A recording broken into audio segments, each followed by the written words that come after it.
আচ্ছা এখান থেকে বলি কিছু কথা, 3-4 মিনিট পর নিচে নেমে যাব।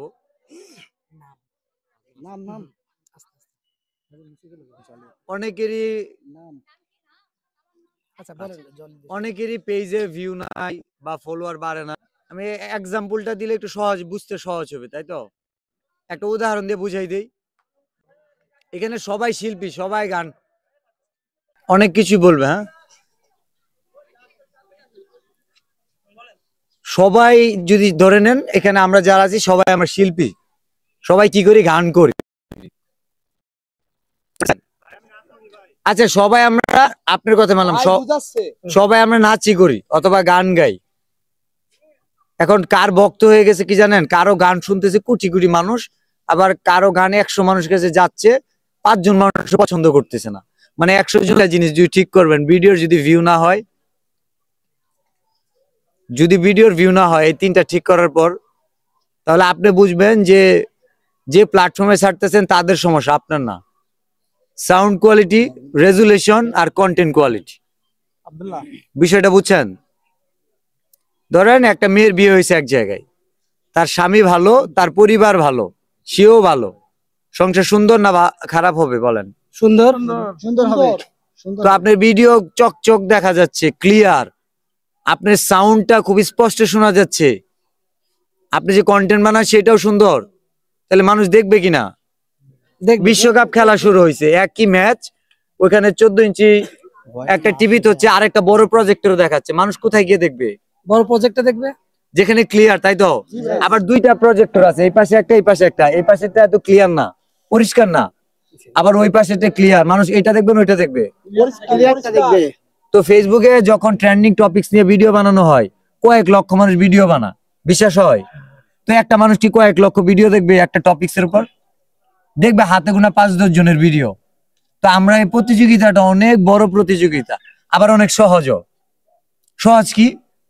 সবচেয়ে বড় সমস্যা যারা দেখাবে, ভাই আমার তো টাকা নাই, আমার তো ভালো ফোন কিনতে পারতেছি না, বা আমার মাইক্রোফোন নাই। সবচেয়ে সহজ হচ্ছে একটা মাইক্রোফোন কিনা, একটা দামি ফোন কিনা। কেন সহজ বললাম জানেন? কারণ মেধাটা, ব্রেইনটা টাকা দিয়ে কেনা যায় না, এটা আস্তে আস্তে ইমপ্রুভ করতে হয়। যাদের, এটা অপ্রিয় সত্য, যারা নর্মাল ফোন ইউজ করেন, মাইক্রোফোন ইউজ করেন না, ফেসবুক বুঝে বা যে প্ল্যাটফর্মে ছাড়েন না কেন ভিডিও, বুঝে আপনি ভালো সাপ্লায়ার না, ভালো প্রোডাক্ট সাপ্লাই করেন না। 15-20 হাজার টাকার ফোন দিয়ে মানুষের ভিডিও দেখতে পারবেন, কিন্তু ওইটা দিয়ে ভালো ভিডিও বানায় মানুষকে দেখাইতে পারবেন না। আমরা যখন কন্টেন্ট বানাই আমরা সাপ্লায়ার, এটা কি বুঝি আমরা? মেটা কি সস্তা কোনো কোম্পানি? ছোটখাটো কোম্পানি, যারা পুরো বাংলাদেশ না, পুরো ওয়ার্ল্ডের বিভিন্ন কান্ট্রিতে ফেসবুক, মেটা যেটা আছে, এই কোম্পানিটা তাদের কাস্টমার আছে, আবার তাদের সাপ্লায়ার আছে। আপনি যখন কন্টেন্ট বানায় ফেসবুকে ছাড়বেন, আপনি হচ্ছেন ফেসবুকের একজন সাপ্লায়ার। আপনি একটা প্রোডাক্ট দিচ্ছেন, সে একটা প্রোডাক্ট দিছে, কিন্তু এর প্রোডাক্টের কোয়ালিটি ভালো। কেমনে? প্রোডাক্টটা ক্লিয়ার। দেখেন একটা চিপসের প্যাকেট, 10 টাকার চিপস, তারপরেও মচমচ করে না। মানে একটা চিপস প্যাকেটটা অনেক সুন্দর, কিন্তু চিপসটা খুললে চিপস যেগুলো আছে এগুলো মচমচা না, ভাল লাগবে? তো সাউন্ড কোয়ালিটি, রেজুলেশন, এগুলো ক্লিয়ার করতে হবে। আর এটা হচ্ছে অডিয়েন্স কি দেখে, মানুষ কি দেখে। মানুষ কি দেখে জানেন? মানুষ দেখে কার নামে কারা বদনাম করলো, কার সম্পর্কে কি বললো। মানুষ ভালো কিছু দেখতে চায় না, খুব কম দেখে। বিষয়টা বুঝতে পারছেন? আমাদের কন্টেন্ট ক্রিয়েটরদের একটা ভুল ধারণা, তার সাথে ভিডিও বানাবো মিলিয়ন ভিউ হবে বা অনেক ভিউ হবে। এটা হচ্ছে একটা অল্প সময়ের একটা খাবার। যেমন আমি কুষ্টি আসছি, আপনারা আমাদের যত দামি দামি খাবারই খাওয়ান, আমি এখানে চলে যাওয়ার পরে আমার কিন্তু সারা জীবন খেতেই হবে, তাই তো? তো একদিন খুব ভালো মন্দ খাইলেই যে আমার জীবন চলবে তা না, প্রতিদিন মানে সাধারণ খাবার হলেও খাইতে হবে।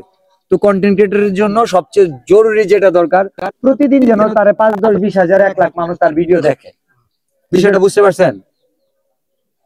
আপনাদের কয়েকটা জিনিস বলে রাখি, এগুলো নিয়ে যারা কাজ করবেন 100% ভিডিও তুলনামূলক ভাবে বেশি ভিউ হবে।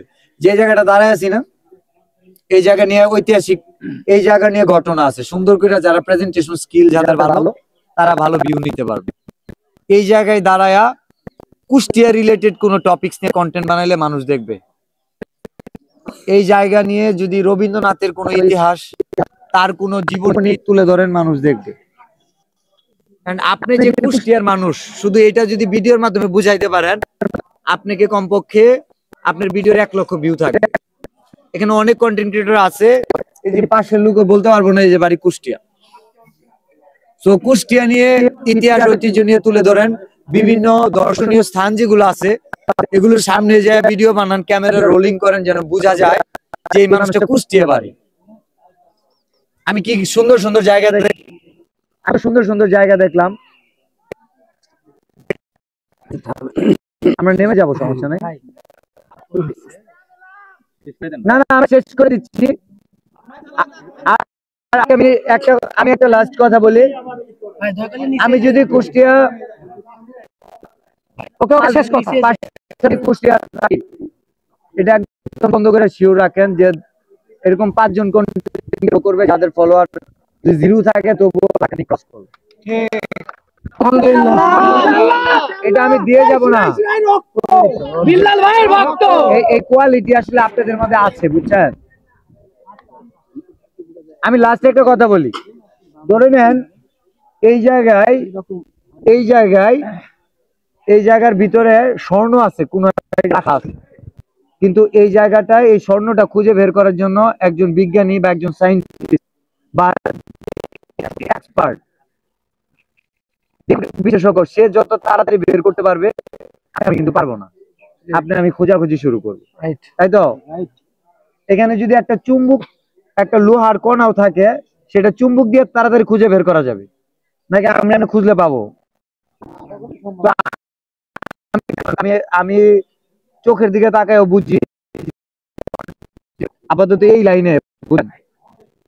লাইনে অনেক কিছু শেষ করছি। এখানে অনেক